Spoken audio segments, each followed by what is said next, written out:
three things I have heard somewhere is that empaths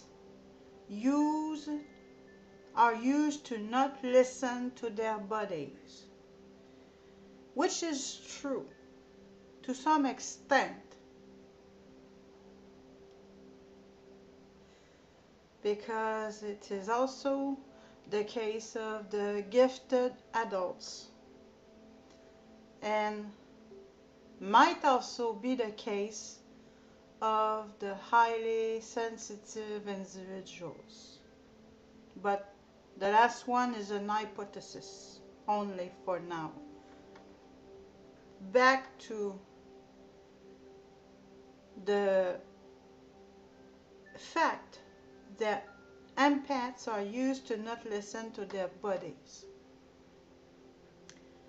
Like I said, it is true, but we have to not only include the other people I spoke about, but also we also need to consider that some of the empaths had one or two narcissistic parents, and if that is the case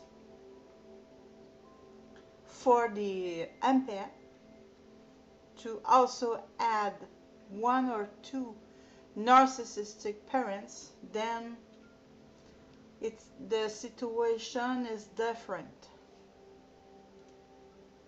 because the empaths are also being completely denied when they are children and try to listen to their bodies.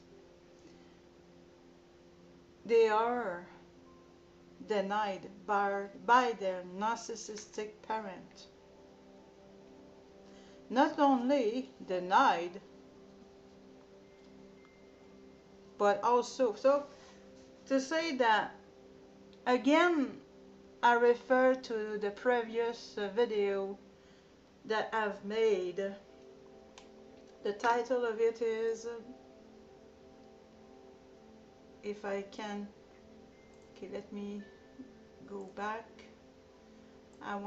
Because it's not published yet, I am actually saving it.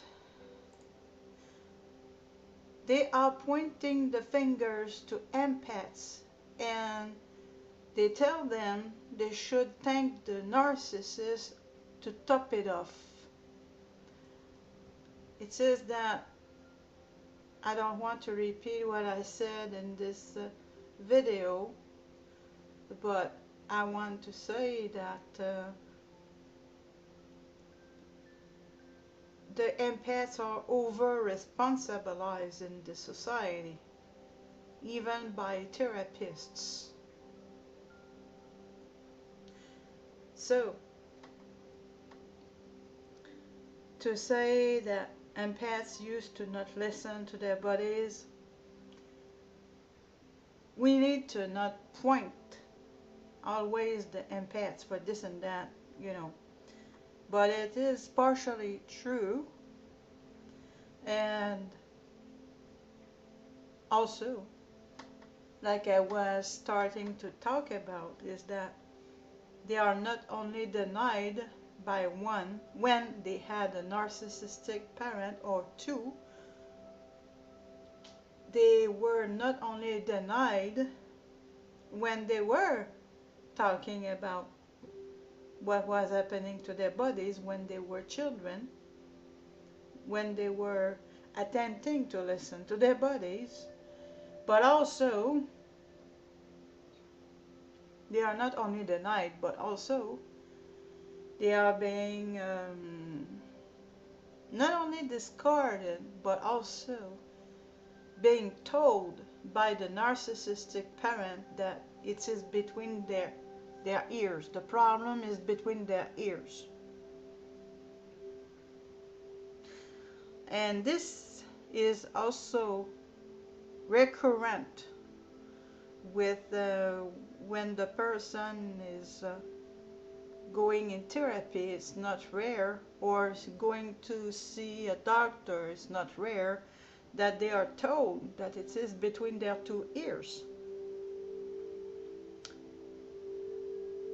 So they are being made disabled to listen to their bodies, either by their narcissistic parent, or by the society, or by the therapist, or by the doctor.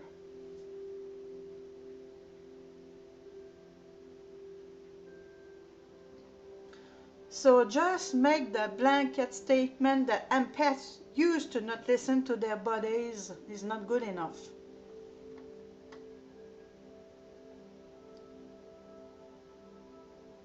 It is partially true. It is just too general. It is too generalized. But worse than that is that they are being told it's between their two ears. And if they had a narcissistic parent or two, it's even worse.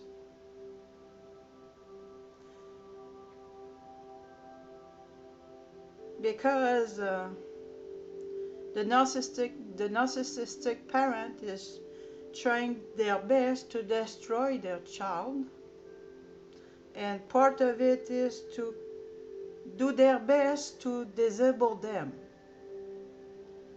to make them disabled.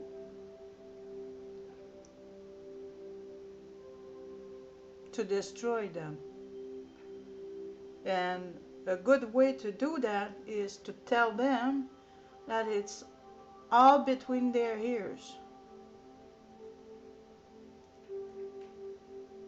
That they are imagining things. So be careful to not over-responsibilize the empath, but also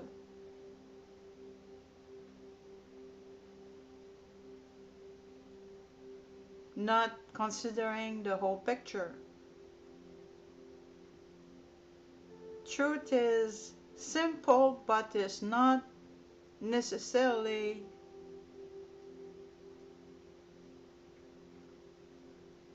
easy to find. So if you just say the empath used to not listen to their bodies, it's just a blanket statement.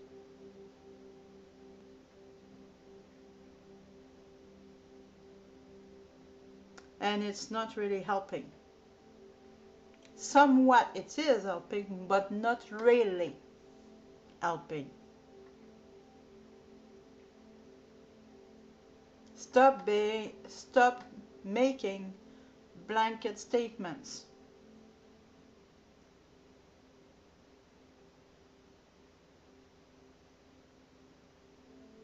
And start validating the person. Start validating the empath. Stop over responsibilizing the empath.